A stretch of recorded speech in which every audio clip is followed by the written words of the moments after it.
আজ আমি নদীর ছোট মাছ মশমশা করে ভেজে ভুনা করব, খেতে সেই স্বাদ।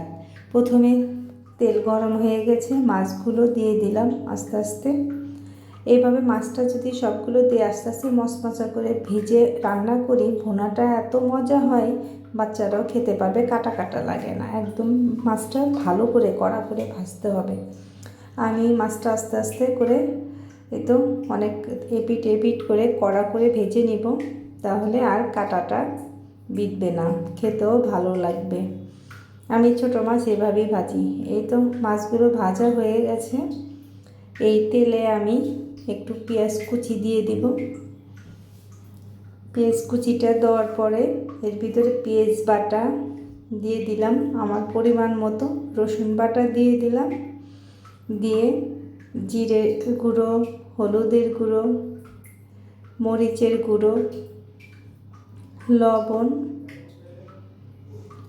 দিয়ে দিলাম, দিয়ে একটা টমেটোও দিয়েছি, দিয়ে একটু পানিতে নাড়াচাড়া করে আমি একটু ধনেপাতা দিয়েছি, দিয়ে ভালো করে কষিয়ে নেব।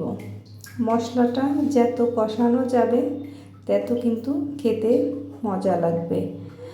এই তো ভালো করে কষিয়ে নিব একটু।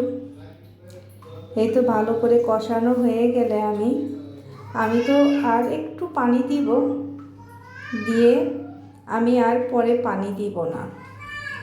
মাছ এই তো মশলাটা ভালো করে কষানো হয়ে গেলে আমি ভালো করে কষিয়ে নিয়ে এর ভিতরে আমি মাছগুলো ঢেলে দিব।